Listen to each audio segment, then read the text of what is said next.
All right, well, welcome to the podcast. Today I've got Sean from Manila at the moment. He usually is in Bangkok, but he's flown over to Manila. I'll let him tell you a little bit the story behind why he's in Manila right now, not why he's in Bangkok.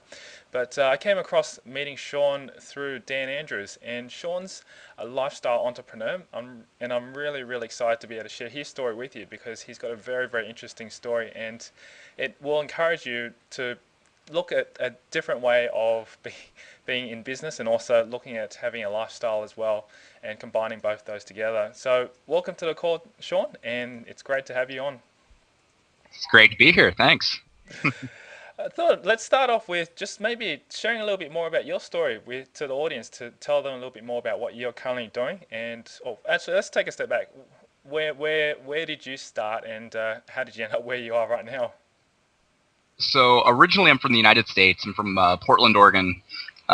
Graduated university like 3 years ago, and I did the traditional thing. I got a desk job. I worked finance, suit and tie, and it took me about 6 months to realize that really was not the route I wanted to be going. And I stayed in that job up until the end of last year, and finally I was like, you know what, I can't handle this anymore. I gotta do something more interesting, more adventurous. And so I left my job, and that's when I got in touch with Dan, and he basically said, hey, I've got this opportunity out here in Southeast Asia, building some businesses, and I want someone to come out here and help me do that. And so come January, I hopped on a flight. He basically said, pick a city you want to go to. So I said, I want to go to Thailand. So we hung out in Thailand for a month, and it just kind of stuck. And you've also got a very popular blog as well at Location 180. And I was actually following your blog as well for some time. You've got some really interesting stories as well to share on there. What got you started writing that blog? Well, the whole reason I started the blog was because I knew I wanted to make a change, and I had no idea what to do. I was like, I've got all these thoughts going through my mind, and I wanted to travel. I wanted to do something more entrepreneurial. And so I just kind of said, I'm going to start a blog. I'm going to start writing and see where that takes me. So I started it last May, so May of 2009. And if you go back, the first posts were just kind of all over the place. It was talking about travel and trips I'd taken in the past and all sorts of random stuff. And finally, I kind of, got in touch with some of the right people, and I kind of found a niche that really seemed to be working for me. And that was, the coolest part about the whole blog is that it helps you build up a support system. And so by the time it came to make the decision to actually leave my job, I had all these people that were willing to help me out and were supportive of it. And so that's a nice byproduct of the blog that I wasn't expecting. So. That's nice. What were you doing, as you said, before you decided to fly into Bangkok? What was your role as what were you actually doing in the United States? I was a financial analyst. So I worked for a small money management firm.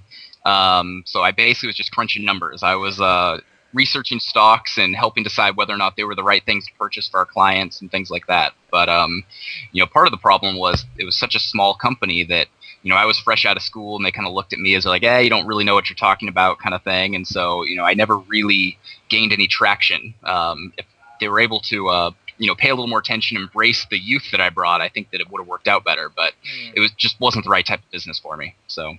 Okay. But you're having a secure income back there. You're living a decent life over there, and to take that leap of faith and to jump over into Bangkok and do what you're currently doing, it really took a lot of guts, didn't it, to do what you did? Oh, it was terrifying. That was. I remember the day I left my job. I'm like, oh crap, now what do I do? But it was amazing how quickly things started falling into place. Within a week, I'd had other job opportunities. I had opportunities to travel with friends. I kind of found that until you're in a position to start embracing other opportunities, you're never really going to find them. So when I was in my job, I wasn't really looking for other things, or I didn't feel like I could commit to them. But as soon as I didn't have that burden, then, all sorts of things just kind of started opening up for me. Wow, it's amazing when you actually set yourself free from one place and you go into a new place. It just changes everything. I noticed you've been sweating there. Is it hot over there in Manila at the moment? It's a little hot here. It's like we don't have air conditioning, and now I'm not sitting in front of the fan anymore. So it's definitely right up there with Bangkok. All right. Well, let's talk a little bit more about currently where you're at. you've flown into Manila. What was the story behind that one? It's only been the last week that's happened. Yeah, so basically, I've been in Bangkok for the last 4 months, and there's been a little bit of civil unrest. There's been a lot of protests going on, and everything's kind of come to a head within the last like week or so, 10 days. It was at the point where my apartment building happened to be 1 block away from a very key point of contestation between the two, the protesters and the military, and so, I woke up one day and I went out to lunch, and there was 50 soldiers marching down my street. And by the end of the night, there was constant gunfire, constant explosions. I fell asleep, watching like flashes go off out my window of just bombs going off, and it was a pretty intense situation, and it only got worse. So my neighborhood has been basically burnt to the ground. I spent the last few days in Bangkok over at a friend's house on the other side of town, and finally the military decided to move in on the main encampment where the protesters were. And so, that was when everything really went down, and it just didn't seem like a safe place to be. And I had to leave the country anyway for visa reasons, so I was like, well, where can I go? I called up Dan, said I'm coming to Manila, and 5 hours later I was on a flight. And yeah, that you're in Manila right now and catching up with Dan.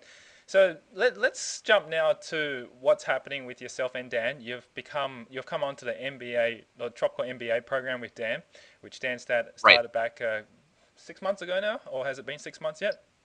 Yeah, I think he first started it in like November, so about 6 months ago. Okay, and maybe just share with the audience what is this Tropical MBA that you've been participating with Dan's, Dan's business as well. So essentially, the idea behind the Tropical MBA is that you can go out and you can spend 2 years of your life and $100,000 to get a traditional MBA, and you're going to learn stuff, but you're not learning a lot of the real hands-on things that you need to know to run a business. And so he said, you know what? That system's broken. I can come out here, I can bring someone in, I can pay for their expenses, general living expenses, teach them how to build a business, and everybody gets to benefit. And so I'm coming out here. He brought me in at a very high level of, their business, basically said, jump in. You can kind of get a sense in the first couple of weeks of areas where you can add some value. And so anytime I needed help with anything or had ideas, he was always there to talk. And really has just kind of served as a mentor as we work on building these businesses together. And so it's really kind of a cool, unique program. And over the coming years, I would expect a lot more things to kind of be driven this way, just because I know that the value that I've taken from this program is equal, if not greater, to anything I would have gotten from traditional education. What was the incentive behind you taking on this program for yourself?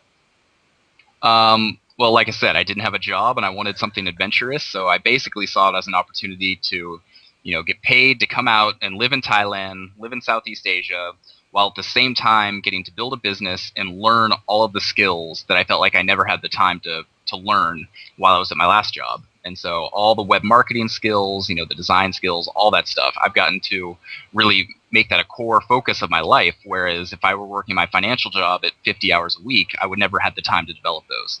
And so it's been a cool opportunity in the sense that it's given me the freedom of my time. I can work whenever, wherever I want, as well as, get to work with some cool people and, build some exciting businesses. And so, things have really been starting to take off over the last couple months. So it's cool to see. It's cool to see all the hard work we've put in start to pay off. Awesome. It sounds like things are going really well for you. And are you where you expect it to be at in 6 months' time since the start? I don't know where I expected to be in six months in, but I'm really happy with the place that I am in. Like I said, got to kind of figure out what I'm going to be doing come July. It was a 6-month program, and we're going to continue to work together, it sounds like. It's just a matter of, will I stay in Thailand? Will I come to Manila? Will I go back to the States? And it's cool to have that flexibility. Not many people do. So Yeah, definitely. It sounds so like that's been exciting. it sounds like because the businesses that Dan, yourself, and also Dan's partner runs is very mobile. You can get you can run your business literally anywhere, and that's the reason why Dan's in Philippines and his partner's in San Diego, and you're over in Thailand, Yeah, Bangkok. that's So right. you're able to manage and run the whole And business there. Yep. And so, we work with a team of people here in the Philippines that are awesome. I think that's been the most exciting thing for me to coming out here is that they're sitting about 20 feet away from me right now. I get to sit down and work with them on a day-to-day basis. These people that I've been talking to 4 or 5 hours a day, but, never thought I'd actually get to meet in person. So that's pretty fun. That's awesome. Okay, well, let's delve into outsourcing, which is a key topic that I think a lot of people are interested in. And because now you've got first-hand experience with them, hmm physically sitting in Manila right now, what kind of things is currently the business doing outsourcing to the Philippines? And how has that been able to be very beneficial for yourself and also for Dan and the business, I should say? So essentially, Yeah. Yeah, essentially we've got a team of 5 people right now. I think we've got two very dedicated developers, a designer, and then we've got a couple people that are doing just some general kind of link building, article marketing, those kinds of tasks. And it's cool because you find people out here that are motivated, they really want to work, they're well educated, and they speak English. And so you don't have that communication barrier with a lot of the people that you might have had in other developing countries. And so it's really been a beneficial thing for our business to see we've got to have the dedicated skills for the design and the development and all that stuff. And you can do it at a much more affordable cost as opposed to what it would be in California or something like that. What are we looking at? Say, for example, someone who's just starting out outsourcing, okay, and they're interested in finding, for example, developers like you're looking at right now. It may be for WordPress, PHP, Drupal, any of those technical stuff. What would you say is like the cost of hiring someone in the US comparison to hiring someone in the Philippines? Well, I mean, for any decent developer in the United States, and there's such a wide range. I mean, there's Mm, people that are college students that are doing it out of their basement that'll do it for next to nothing, and then you've got professionals that are making six-figure incomes. But I would say the average person in the United States is charging making $50,000 a year or something. You look at what you can get out here in the Philippines, and granted, some of the numbers that get thrown around, the really really inexpensive numbers for $100 a month, $200 a month. I think those are a little unrealistic when yeah, you're trying to get higher level skills. But it's certainly not $50,000 a year. So it's much more affordable. definitely. So that means that you're able to leverage a lot more in order to be able to do, yeah, potentially a lot more with instead of hiring maybe one person in the United States, you could hire out probably five instead, and you could get Exactly. 5 times as much done For much the, quicker as well too. for the amount of money that you're paying for one person in the United States, you're getting a team of people that cover a variety of skill sets here. Absolutely. And so far from your experience of working with them, what's been your, I guess you can say, the differences between working with Westerners in United States versus people working over or working in the Philippines? What's the culture? What's been the work ethic with them? How have you found working with Well, them in general? one of the things I've found about the Philippines is that, from the moment I stepped foot in Manila, it seemed like California. It's very Americanized here, especially compared to, Thailand or any of the other Asian countries. And so you've got people that are, for fun, they, drink Coors Light and they watch the NBA. And so you can relate to them a little bit more than you can with, other cultures, I think.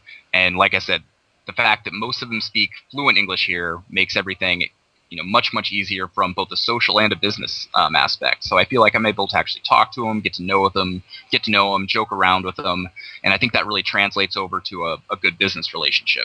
Mm, uh, So just kind of getting them involved with everything we're doing and getting them excited about the projects, I think has been one of the most beneficial things we've done to try and build our business. that's excellent. Well, since you mentioned talking about projects, a lot of people are probably also interested in finding out how do you go about managing projects? Like, say, for example, you've got a team of 5 people now, and obviously you won't be just managing with one person or dealing with one person day in, day out. You'll probably be Mhm. dealing with multiple staff or working as a team environment. What are some of the systems you've got in place that's able to help you work from Bangkok or anywhere from around the world that's being able to enable you to move through these projects quickly and get them completed on schedule? So generally, one of the most important things we do is, we try and set up channels of communication so that people aren't bombarded with constant messages. So we've got our team of people back in San Diego that, want all these things getting done, and they're sending them, to us. You get 20, 30 emails a day from them with requests. Well, by filtering those through someone like me and then having me sort out what the highest priorities are and then translating that to the team, they aren't getting bombarded with messages, and they aren't receiving messages from, a dozen different people. And so it's really by organizing the business in that sense, I think it's definitely helped to increase the productivity as well as the clear communication. Okay. So that's one aspect. We found that using Skype is actually one of the best ways to coordinate with people and to talk, whether it's conference calls or group chats or, just quick questions. By, setting up your Skype so that all you can see is your work contacts, that's really been an effective business tool. And I think that sometimes that's underrated by a lot of other people. Absolutely, communication is crucial. So you're basically acting as a filtering mechanism for the business to be able to get the work done and make sure that it's been sent over to the right department or sent to the right people, so that the work can be done on time and completed. Do you use a project management system to do all that, or is it all communicated via email and Skype? We also use Basecamp, Okay. and so there's definitely some pros and cons there. And we're also in the process of seeing if there's something else that's better out there, but that's what we're currently using. Okay, that's great. Yeah, I've heard a lot of people who are outsourcing over to Philippines are using Basecamp HQ as well. So it's quite a simplistic system, something that we understand it's supposed to be kept as simple as possible. And Hmm. I think also, if I remember correctly, Dan mentioned that you've got an office. So has your team, has the company purchased a building, or is it just leasing a building and set up your own office, or is it just you've hired another company to do this for you? So that was one of the biggest reasons I came out here. Timing wise, it worked out. We just moved into our office last week. It's actually, like I said, more of a call center than an office. And so there was another expat out here that had some space, and Dan talked with him, and a couple days later, here we are. And so it's really cool for the team to be able to come work in a centralized location. Hang out with each other. I just really think that it does a lot for productivity. Mm, Working remotely is great, but after a while, not seeing anybody, getting like, you're in your home office and you get a little lonely, kind of thing. It's definitely something where it's helped the social culture of the business, and so mm. I think that continuing to come in here, 4 days a week, something like that, I think is really good for morale and productivity.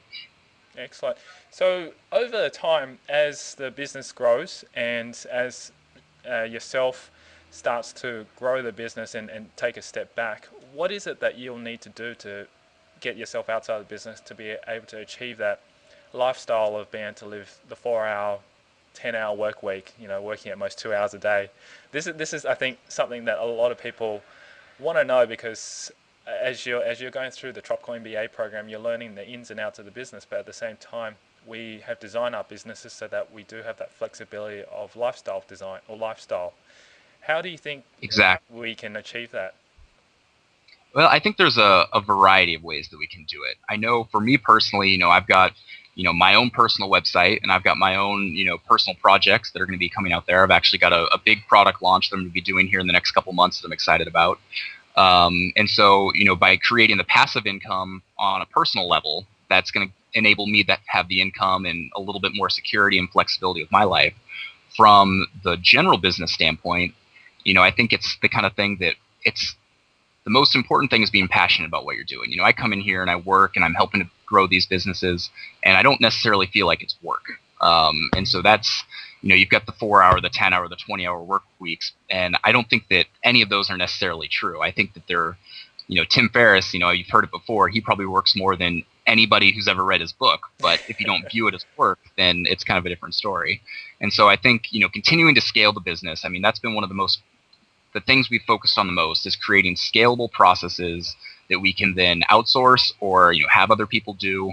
And so we can be a $1 million business or a $50 million business, but the same general level of work is involved. And so once you get to that level and things start changing, as long as you've got the right processes in place, to kind of automate things and free up some of your time, I think that you're going to be in good shape. And so that's what we're trying to do here. Absolutely. You've been, Dan and yourself have been talking a lot about scaling. Define scaling in your terms. Define scaling in my terms. I think the most important thing is being extremely clear about what you're trying to do. And so if you create a process, for instance, one of the things we've been doing is an article marketing campaign. So I've got a very detailed process for, exactly what needs to be written, what the terms are, and, where they should be submitted. And so if I can give that to one person or 10 people or, 50 people or, however many people we need working on it, and they can look at that and know exactly what they need to do, then that's scalable. So that's it's things like that. It's basically saying we're going to do all the work now so that in the future there's no additional work that needs to be done in terms of growing the business. You can grow it organically just by having the same process in place. Okay, so it's really having, like, say for example, your flow charts, your step-by-step documentations, all the things that are in place to train the people so that they can take this all on board without you having to repeat the process over and over again, coming back to Sean, for example, to do the work. Exactly, and especially when you've got one person doing it, by the time you bring on another person to do it, the first is an expert. And so instead of me training them, it's them training them, and it just kind of grows that way. So that's worked out well so far. All right, well, we've talked a lot about the benefits and the positives of outsourcing. What about some of the personnel issues or things that you've come across that have been, I guess, challenges for outsourcing the business? I think that a lot of the challenges that arise from outsourcing are the same issues that would arise, in traditional business. For instance, you've got, generally speaking, the people out here are extremely motivated, extremely hardworking, but then you're also going to have the people that aren't. You have a lot of people that, they work from home. They kind of say, it's like, well, you can't see me, you don't really know what I'm doing. And sometimes they'll tend to slack off a little bit. And so, you really have to kind of keep an eye on those types of people and make sure that they're not just trying to take advantage of you. So we've run into that a little bit, but not really. I mean, generally speaking, everyone we work with is, extremely motivated and they really feel like they're a part of the team. Also, no, I was going to say, have you had any issues with any recently or in the past with hiring people? Like, what are some of the things you may have? Had you had anyone who's started and then after about a week or so it just didn't work out? I think that when Dan first got involved, generally I've been working with the same team since I got here. I think we've actually hired one or two more people since I've been here, but we haven't had to get rid of anyone. Oh, good. And I think that he first started, there was a little bit of a learning curve and trying to figure out exactly how to do business and things like that. So he could probably tell you a lot more about that than I could. But so far it's worked out well. I think one of the other key issues you kind of run into is that there's people that speak extremely fluent English and they sound like they're from California, and then there's others that speak it but still have a strong accent. And sometimes if you're trying to talk to them on the phone, with a bad connection or something or over Skype, then it can be a little bit difficult to understand. And so I think communication, even though it's much, much easier here in the Philippines as opposed to someplace like Thailand, it's still definitely one of the bigger issues. Absolutely. Have you hired anyone from Thailand, by the way, since you're over there? Not from Thailand. Generally, even though I'm physically in Bangkok, pretty much all the work I've been doing has been back in the States and over here in the Philippines. So, yeah. Is there any future expansion into other countries, or is it just going to be solely focused on hiring people from the Philippines? That's a good question. I think right now, in terms of what we're doing, I think the Philippines is where it's at. I think in terms of the quality of talent, the affordability, I think that that's really the direction that everything's heading. And so I think that we might see more expansion in the States, back in our San Diego office. But I think generally, in terms of a lot of the stuff we're doing, we're going to be really focused on the Philippines and trying to kind of take things to the next level here. Fantastic. Well, we've talked a lot about the business side and the plans and the past and futures of the business. What about for yourself, Sean? What are your future plans in terms of lifestyle, fun activities, and your travelings and stuff like that? What have you got planned? Well, I've got all sorts of things planned that I'll be doing over the course of the next 10 years. But, one of the biggest things when I started my blog, Location 180, I put a list of stuff that I wanted to accomplish on there. All the fun things I wanted to do in my life. And so I've been slowly kind of plowing away at those activities. And so I think that the more time I free up through the passive income stuff and the bigger the businesses get, the more time I'm going to have to do the fun stuff like skydiving or going to Carnival in Rio de Janeiro. I mean, those kinds of things. You've got a But pretty big, right now, you've got a pretty big bucket list there. I remember. yeah, I think it's like 100 items or something right now. Um, but it's been interesting. I mean, I've kind of randomly been crossing things off that I hadn't been even working towards. For instance, I went to the airport and had no idea where I was going to go. So that happened just last week. I was still debating between Hong Kong and Singapore, and then I gave Dan a call and came up to the Philippines. So that was one thing, added benefit of coming here. But yeah. So I think for me, it's all about continuing to build my lifestyle around the things I want to do. I don't want to follow preferences and allow me to have a good time while still giving me the freedom of time. I think that's the most important thing. And I'm definitely on the right path so far. So I've been doing this for the next 4 months. I don't see why I can't keep doing it for the next 4 years and 40 years. Absolutely. Sounds awesome. Well, that's fantastic. If anyone wants to get in contact with yourself, Sean, how can they contact you, and where can they go to find out what you currently do? The best ways are you can contact me on my website, which is www.seanogle.com, SEANOGLE, or you can email me at sean@seanogle.com. Those are probably the two easiest ways. I'm on my computer all the time, so I'm not a real difficult person to get in touch with. Very cool. I was going to say one other thing I will mention is that, I've been doing the Tropical MBA program, and I was the first semester. There is a second semester that Dan is now accepting applications for. So it's a little bit different. It's basically giving someone an opportunity to come down to a tropical island of the Philippines, have all their expenses paid for while they're down there, and work on a few projects that we've got for 2 to 3 hours a day while continuing to work on whatever projects they've got for themselves. And so it's really a unique opportunity. And if you go to tropicalmba.com, you can find out about that. And so, I know that this opportunity has changed my life so much. I mean, it's been honestly the best thing that could have happened to me. And so to give someone else an opportunity to do something similar, I think is pretty cool. That's awesome. Love to share that with everyone. I think that's a great thing. So if anyone wants to find out more, just go to tropicalmba.com, and I think you can also get in contact with Dan Andrews as well. He's got a lot of information, but highly recommend it. Totally agree. Well, Sean, thanks so much for your time today. It's been a pleasure to be able to interview you, and thanks for sharing all your inside tips on outsourcing as well to the Philippines. And Absolutely. Hopefully we'll definitely catch up soon again, and all the best. Thanks a lot. I appreciate it.